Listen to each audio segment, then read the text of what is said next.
Hi everyone, this is Isabel, co-founder and creator of SIV, and this is the SIV Skin Microbiome Series, where we highlight the important role of the skin microbiome in healing stubborn skin conditions. Today we have Missy Spergel on the show. She's been a practicing esthetician for 7 years, located in Poughkeepsie, New York, with a special focus in acne, scarring, and pigmentation. So I'm super excited for you guys to hear this episode. I think there's tons of great actionable information in it. So without further ado, let's get into the episode. All right, so we are here with Missy. Hi, Missy. Hello. Hi. Thank you so much for being on. Thank you for having me. Of course. Do you remember, how did you find SIV? Do you remember? I do, actually. So a good esthetician friend of mine, Victoria Calvert, shout out to Midnight Aesthetics. I saw her post about it and I was like, ooh, what is this? Specifically because she took a really great reel of it. So she sent me one to try. I tried it for like 30 days and I obviously fell in love with it. I was obsessed after that. So thanks, Victoria. Amazing. Yeah, dude, she does the best content. And I think her husband actually is in the content. Yeah, he totally is. Videographer. So yeah. They're going to be doing some product shots for the new bottle that we have. Oh my gosh, awesome. I'm so excited for the new packaging. Me too. Yeah. So, okay, cool. And then, so what kind of drew you to SIV actually? Like, where do you see the microbiome plays a role in your practice? Is it something you focus on? Is it a newer aspect of the practice? Give us a little bit of background around that. Yeah, for sure. So I am very like barrier repair focused in general. So like a lot of times just starting out with somebody with acne or just a damaged barrier, I take things like super slowly, like no actives are given in the beginning really anyway. I just really like to focus on barrier repair and the microbiome. So for me, it was like perfect and a no-brainer to bring it on just because I feel like there are other lines out there that have tried to work on microbiome. I've never tried them, but heard some. I don't know. I just think that this was a really innovative product to bring in. And the like rate that it works is just like so fast. So yeah, a lot of what I do is really focused on barrier repair before kind of bringing the treatments a little further. Amazing. Yeah, that's perfect. I really think that the tides are shifting to barrier repair, corneotherapy, really nurturing that barrier. So that totally makes sense. And I'm always grateful to you guys for being open-minded enough to try SIV because I know it is such a new concept. And there's been so many like microbiome focused things that are like, most of them are bullshit. Like, let's be honest. Yeah. So, I also feel like a lot of people, not to interrupt, are like they hear microbiome and they're like, how does that connect to my skin without really realizing that it's a whole, like, yeah, we have our gut microbiome, but like there is the skin microbiome too. And so, yeah, I get that a lot from clients. So I'm having to explain that, which is great because I really love to educate them on that. But yeah, that tends to be a question. Absolutely. I mean, that's why you guys are so integral in this entire kind of landscape here, because you really are the bridge between the brands and the consumers. Like you are telling the consumers, this is why you need the product, that you're really doing a heavy lift here on the education side of things. And that's why even we're doing this series, because I want to educate you guys as much as possible and like help you guys as much as possible and give you the tools to be successful in that realm. Exactly. So yeah, absolutely. Yeah. Now going along that vein, you've allowed us to share some of your amazing before and afters that you have achieved in conjunction with SIV. Here we are with your amazing before and after. Thank you.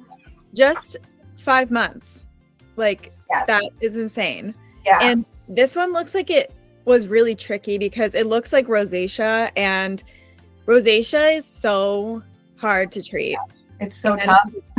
It's so hard. It's honestly, and it's really, obviously it's a challenge. For me, I deal with more acne than like the rosacea side or the acne rosacea, which this client is struggling with. So, for me, it's a challenge. I'm able to kind of, really look at what I'm going to do and like observe and see how I want to like treat the skin. But, over time, it is really exhausting for the client dealing with it. So we've had some like setbacks here and there, just because even though I saw the progress, every second of the way. It's difficult for a client to see that, especially when they're seeing their skin daily and it's not as drastic of a change as maybe they were hoping for. However, just the barrier health alone has progressed so much, obviously, and like the hydration, scarring. I think that SIV allowed her skin to like receive other ingredients better, just because her barrier was like really needing some TLC. So everything else just worked so much more efficiently once SIV was introduced. Absolutely. And you can even see in her before and after here, like the glow of her skin. So walk us through a little bit, like give us some history on the patient or the client. What were you doing before you incorporated SIV? What were like the treatments looking like? What was her take home product regimen looking like? Like if somebody is watching and they're like, my client looks like this and I haven't been able to move the needle, kind of walk us through the protocols here.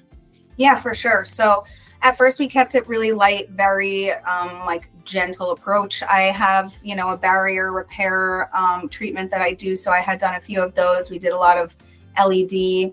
I did incorporate some TCA peels or sal peel here and there. Her regimen was pretty basic in the beginning. She was also really afraid to try anything that had actives. So we started with,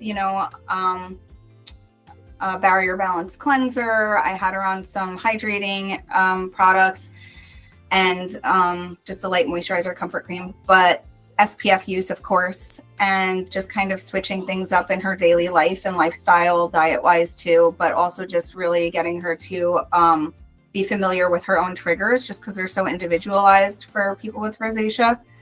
And then we kind of moved on to a more like aggressive things. I don't want to say aggressive, but we definitely were able to push it a little bit more once her barrier was in a better place. So we did a couple of like bio repeals.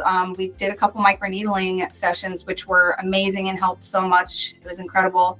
So I think that helped a lot also. So it was a bit of just starting very slow and just kind of working our way up.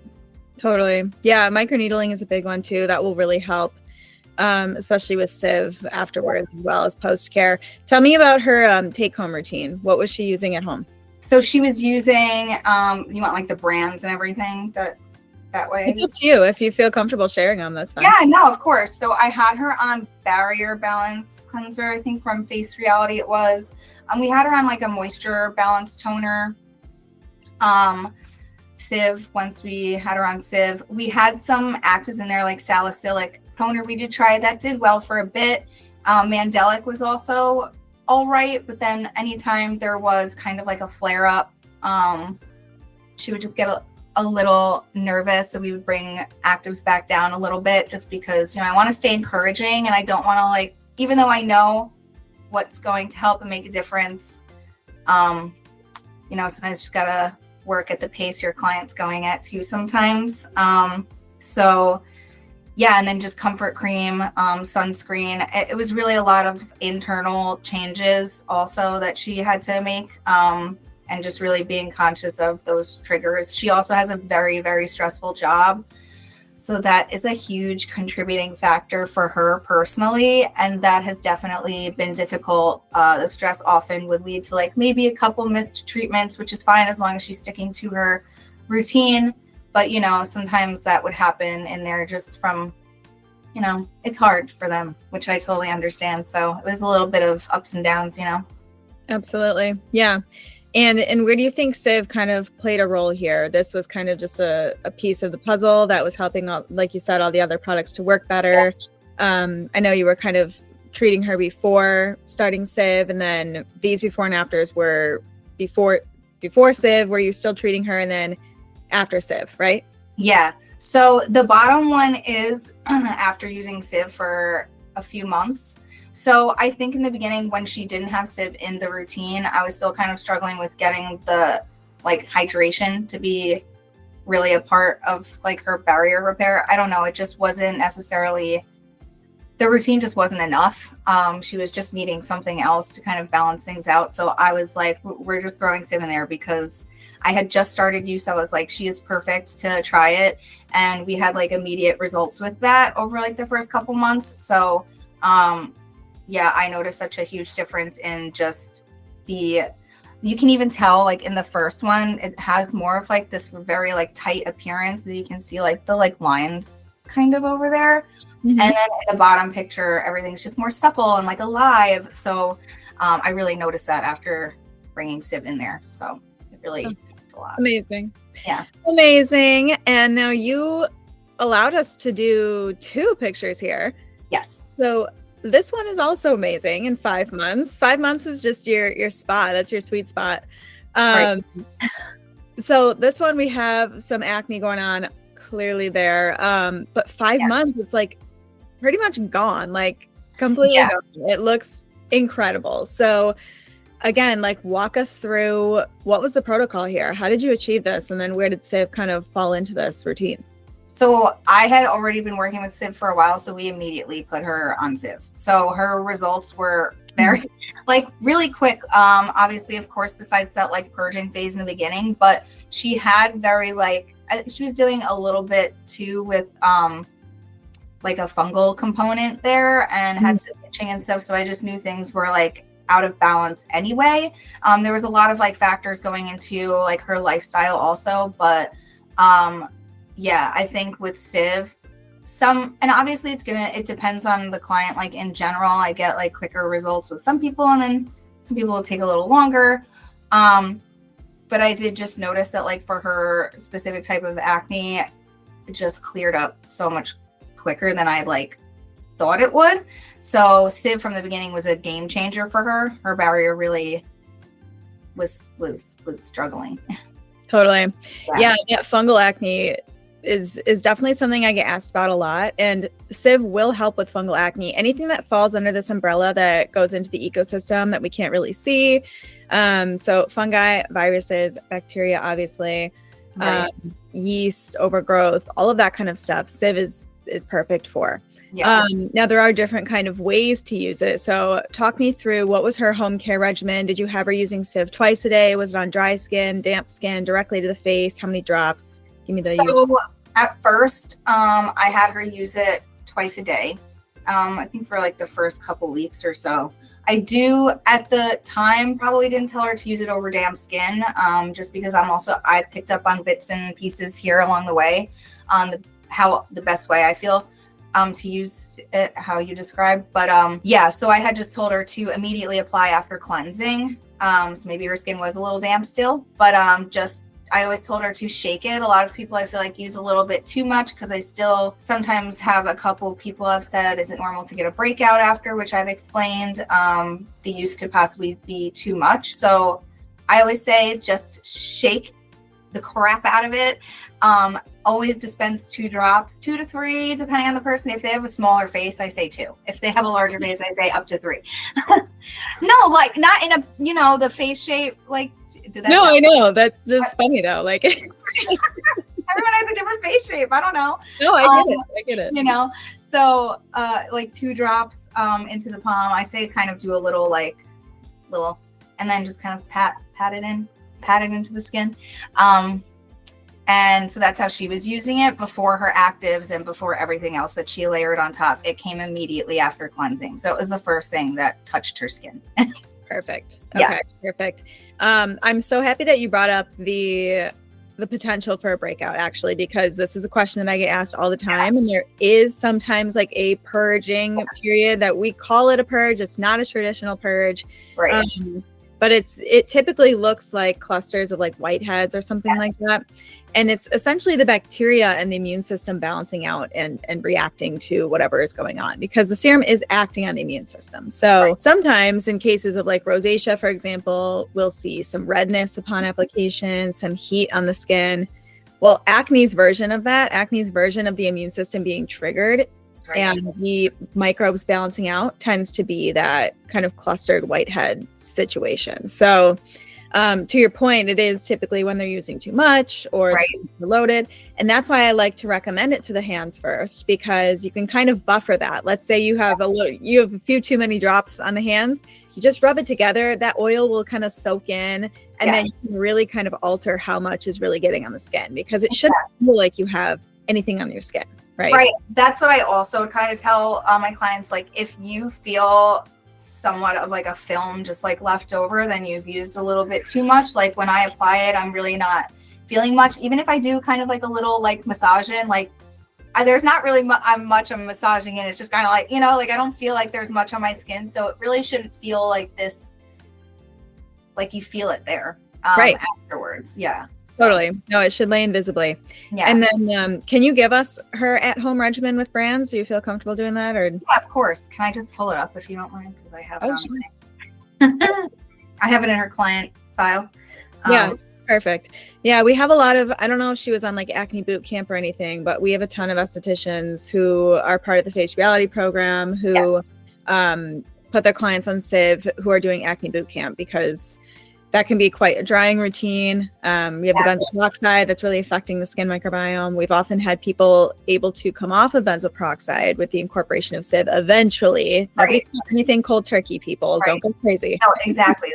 Exactly. You want to definitely kind of titrate them down slowly, as with any antibacterial situation. So, and like back to the acne boot camp, yes, I have an acne boot camp, I guess, but I don't necessarily go by the whole, I don't know, acne boot camp. I was seeing her, every couple of weeks for peels in the beginning. So I guess that was her acne boot camp. But so we had her on, a barrier balance cleanser, and then a Mandela cleanser. I had her on just like a few times a week once we were able to incorporate that in. At first, I had given her moisture balance toner, and we gave her SIV immediately with comfort cream, and there was also Hydra Balance in there. And then I incorporated mandelic acid. We started her at 5% and then worked her way up. At some point, she was getting some more painful breakouts, so we did do Acne Med, which is the benzoyl peroxide leave-on product. So she was on that for a bit of a time schedule for a little. I don't like to overuse benzoyl peroxide just because I feel like it is a lot easier to get my clients to wean off of it at a certain point when I don't have them on like the highest percentage. So I only really utilize that like if I really have to. So like I said, a lot of it was just really waiting for her barrier to just be better and in a better place to kind of incorporate everything else. That's just the way I like to do it. And there was another thing I was going to touch on, and of course my mom brain, it flew right out of my brain. So if you think of it, let me know. But yeah, I hear you on the benzoyl peroxide. I often think about benzoyl peroxide as like a last resort when I'm talking to estheticians, and they ask my opinion on it. I'm not against benzoyl peroxide. I'm not against any product if it's effective. You know, everybody has like their own thing that they need to do to make sure the skin stays clear. That's totally fine. But with benzoyl peroxide, I do feel like because there's no other utility in the skin other than reducing the C. acne strain. Like, it's not like a retinoid where it's also like helping with anti-aging and prompting like regeneration in the skin and anything like that, you know? So I really don't see any like additional utility. So I'm like, okay, if you don't need to be on it, then don't, you know, if you can stay clear other ways. And to your point, like barrier repair and making sure that that barrier is strong, because what we'll often see is extended use of benzoyl peroxide over a period of time, like those leave-on treatments, not so much like a peel pad or something like that, or like a temporary treatment. But with those leave-ons, what we'll tend to see, especially around like the mouth area, and I think it's because of that like perioral dermatitis, edging on like acne kind of situation, where they will start to just get full-blown dermatitis. Oh yeah, in the mouth, and it's so much more lately. Yeah, it's very common, and it becomes really, really tricky to treat because anything you put on is going to elicit some kind of reaction. Then you try and use benzoyl peroxide on them, it elicits a reaction. It's a whole thing. So. Yeah, it's just like a circle. And then at one point we did incorporate magic molecules hypochlorous acid. I know we had talked about this just a tad. I didn't really, at first I liked her to have it in her routine. After a little while, didn't really feel the need for it. Sometimes I told her, like, if midday you felt like you were touching your skin, use it. And that's how I kind of utilize the that product now. At first I was having some clients do it like AM PM, but then now I want everybody on SIV, so then I'm having to explain, well, this takes away bacteria and this is adding bacteria, so now we have to wait some time in between. And then they're like, huh? So I'm like, scratch that. Here's Magic Molecule is like an extra tool midday. So if, especially in the summer, if you're sweating extra, if you've touched your skin. But then I'm like, also on the other end of that, only up to like 2 times midday, like especially in the summer. Other than that, you don't need it. Like, please don't be spraying it 10,000 times. Like, don't exceed the use. I'm like, maybe once to twice midday as like a little refresh kind of thing. Otherwise, I've kind of gotten away from using that. Yeah, it's perfect that you brought that up because we're going to go into hot takes here in a second, but I totally agree with you in that sense where like hypochlorous acid is something that is a good tool to use in certain instances. Yeah. Again, I'm not against it, but I do think that people tend to overuse everything, including SIV. Like, don't overuse things, guys. You're as directed. Moderation is yes, exactly. And so with hypochlorous acid, I do get a little nervous because, you know, it's still relatively new to the consumer landscape. Typically, it's just been used in hospitals, right? So it is quite antibacterial. I know it's being positioned as something that doesn't kill the good bacteria, but that's just impossible. When you have an antibacterial molecule, it can't decide what's good or bad. Right. Most of the time, bacteria are neither good or bad. They're just in the wrong concentration, which is why we focus on balance. And you know, it could have some long-term deleterious effects because when you're spraying that, you know, it's not going to be this big, robust strain that's causing problems that's going to be killed on impact. It's going to be these weaker strains that are trying to round out the ecosystem. Right.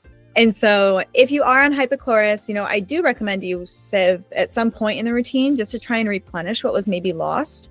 But the way that I really like to use it actually is on things that are around the skin. So like, let's say you have an athlete and he like wears a helmet, you know, spray the helmet. Exactly. Or your makeup brushes or your pillow or, you know, the things that are in contact with the skin, not the skin itself. The skin itself should not be sterile. But the things. I'm so happy you said that because that's what I'm like, because I have a couple of clients that are like badass biker chicks and I'm like, spray your helmet. They're like, my hairline, what's going on? And I'm like, spray your helmet. Yeah, totally. 100%. Obviously not just that, but you know, absolutely. So yeah, that's I guess that's my hot take for this episode.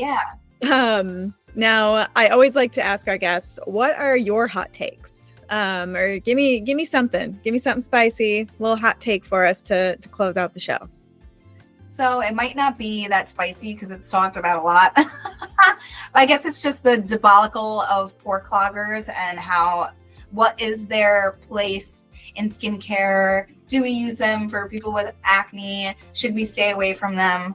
I'm not like 100% like against pore cloggers. I'm just like, if I'm working with somebody who has acne that they've been dealing with persistently, then I want to eliminate any variable that could potentially be contributing to their acne. So I always will tell them too, like, obviously, once we've gone through clearing you and you've gotten clear and your skin has remained clear for a certain period of time, does that mean that you're always going to have to like be so strict about every product with a pore clogger? I mean, that's also going to be like after you have some knowledge and education on how to care for your skin.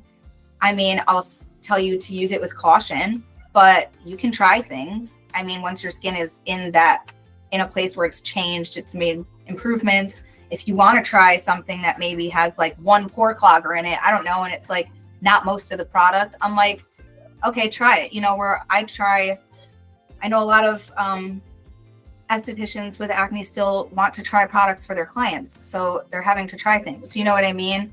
So it's more so just when the initial clearing is happening, I personally like to stay away from pore cloggers. Yeah. I think that that is a very measured take. I think that I'll be curious to know how people respond to that, and what their take is. Like, obviously, for me personally, I think that each person goes through, if you're acne prone, different stages of what might clog your pores. Like, just because something would clog your pores 6 months ago doesn't mean it's going to do it now. To your point, if the skin is repaired, Right. you can handle other ingredients. Exactly. Now, do I think that a product should absolutely be discounted 100% if there's a pore clogger in it?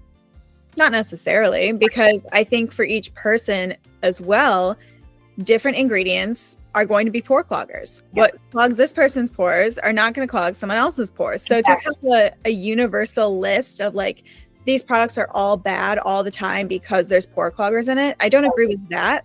But I do see your approach of like, you want to just eliminate as much as possible in the initial stages to get them clear. Yes. So if you know that there's a history of this certain ingredient being problematic, you're going to stay away from it. You know? Exactly. You don't want to experiment on the client's skin. Yeah, exactly. And then that also kind of leads me to like, you know, because with clients with acne or ones that are maybe not as skin savvy or like have, you know, are interested in skincare. So they're really starting very new. They don't know a lot. Like, it's just easier to keep them on this track. And then their question after that too is like, well, I have to have this like long routine all the time. I'm like, at some point in the future, when your skin has made changes and it's in a really, really great place. And again, I like to say, like, you're going to learn what your skin, how your skin like is and how to adjust. Like, as we're going through clearing, there might be dryness, there might be irritation, and you'll need my guidance for that. But after time of going through those ups and downs, you're able to understand your skin. You're like, okay, wait, I need to take it back a day on these actives, like, because I know my skin. Let me just give it a second. It's the same thing going forward with products. Like, after so much time of working with an esthetician, you have knowledge on your skin, you know the place of your products, you're able to kind of be like, I could try this, and you know what, if it doesn't work out, I'm not going to use it. And I know that nothing else in my routine was the culprit. Do you know what I mean? So it's also easier to like pinpoint what is making a problem. Yeah, like if we're just blindly adding in all these things with pore cloggers, I can't accurately tell you like, hey, it's this, that, or the third, like, you know, so I just like to keep it in the beginning, no pore cloggers. Yeah, I think that makes sense. So awesome. Well, Missy, thank you so much. I think people are really going to enjoy this episode because we really went in depth on routines, and your before and afters are amazing. If people want to find you, follow you, book with you, are you doing virtuals? Like, how do they find you? Plug yourself. So you can find me on Instagram. My handle is @revise, and then there's an _ skin studio. I am on Facebook. I have a website. It's just reviseskin.com. I do virtuals. So yeah, if you're needing somebody and you're out of state, you'd like to connect, you can visit my website. You can reach out to me. Perfect. Yep. And all of those links will also be in the show notes too for you guys. So if anybody does want to connect, that will be an easy way to go about it there. Okay. Well, thank you, Missy, so much. And we'll see everybody next time. Yeah, this was awesome. Thank you.